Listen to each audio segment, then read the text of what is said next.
Hi everyone, Jason from Iron Fence Shop. You've finally found the iron or aluminum fence of your dreams and pulled the trigger on ordering. Now the next step in the process is going to be being properly prepared for taking delivery of your order. So today I want to give an overview in terms of how your order ships, what to be prepared for when it arrives, and some do's and don'ts to be aware of along the way. Let's go ahead and start with what happens after your order leaves our warehouse. When the order leaves our warehouse, we'll go ahead and email you the following information: the trucking company bringing it to you, the local terminal phone number where they'll be delivering from, and your tracking number for the shipment.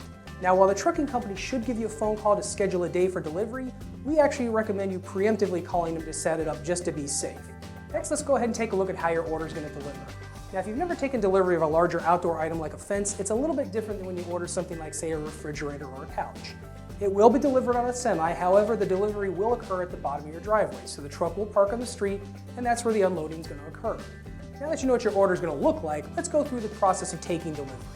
Now, while the driver typically will help offload your pieces, they're not required to. So for that reason, we do state you should have at least 2 able-bodied people. So what will happen is the driver will go through there, cut back the protective shrink wrap, leaving the wrapper on there from the factory. You'll take your individual pieces off one by one.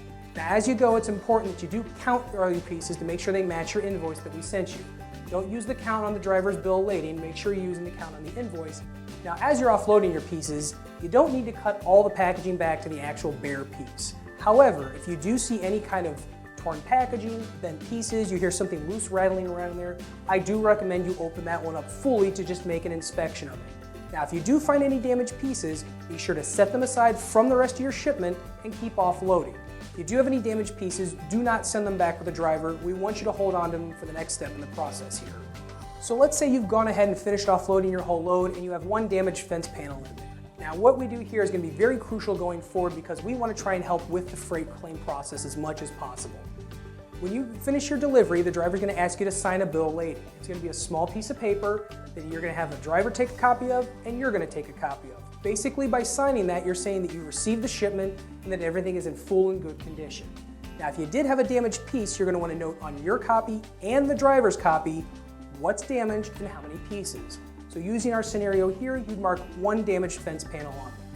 Now, if you find damages after the fact, we won't be able to help you with that. You will have to file a freight claim on your own. So it's very key that if you do a good quick inspection at the time of delivery and make sure you've got everything accounted for damage-wise if any occurs, we got your back if everything's noted on the driver's bill of lading before he leaves and you sign for the shipment.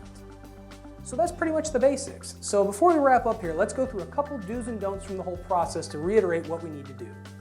The first one, do call the trucking company ahead of time. While they are supposed to call you and set up and schedule that delivery day, we highly recommend you take the preemptive strike and call them ahead of time just so there's no surprises in the process. Don't ask about, request, or agree to the use of a liftgate for your delivery. While the trucking company may say they think you need one, you don't. We don't want liftgates utilized with our deliveries for 2 reasons. One, safety.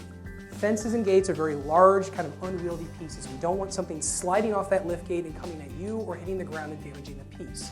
Second of all, as we mentioned at the point of delivery, we want you to take the pieces down individually so you can do a quick visual inspection. That way, if there's any damages, you can note them ahead of time, and we've got your back getting replacements sent out right away. Do have 2 or more able-bodied people available for delivery. Now, how many people you need is going to depend on the size of your order, but we always recommend having 2 able-bodied people just to play it safe. You are going to have to be present, and you will need to take delivery of everything there, so it's always best to have an extra set of hands for getting things off the truck and taking a look over it.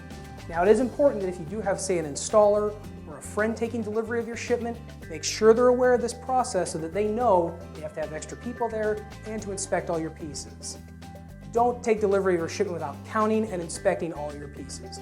As I mentioned before, you want to make sure that when you're taking delivery, you got everything that we shipped you and that it's all in good condition.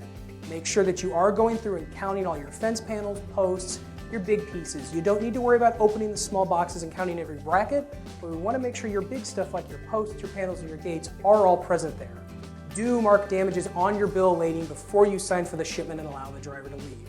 As I mentioned, if you mark those damages on the bill of lading before the driver leaves, we've got your back. We'll get replacement pieces out to you right away, and you won't even need to be involved in the freight claim process. So it's in your best interest as well as ours to make sure that as you offload, you inspect for anything, and if any damages do occur, they're noted at the time of delivery and communicated to us right away. Don't send damaged pieces back with the driver. If during your offloading of the order you notice any damaged pieces, as we mentioned, mark them on your bill of lading before the driver leaves, but keep the pieces. Don't send them back with the driver. We want you to hold on to them just because it may be something you can utilize later on in the project, or it may be something that we can salvage going forward, or you may just dispose of it altogether. Either which way, we want you to have possession of it so you can share pictures with us if we have any questions from the shipper. Make sure if you do have any damaged pieces, you do hold on to it and do not send them back with the driver. I hope this video has answered any questions you have about how your order will ship or what the delivery process will entail.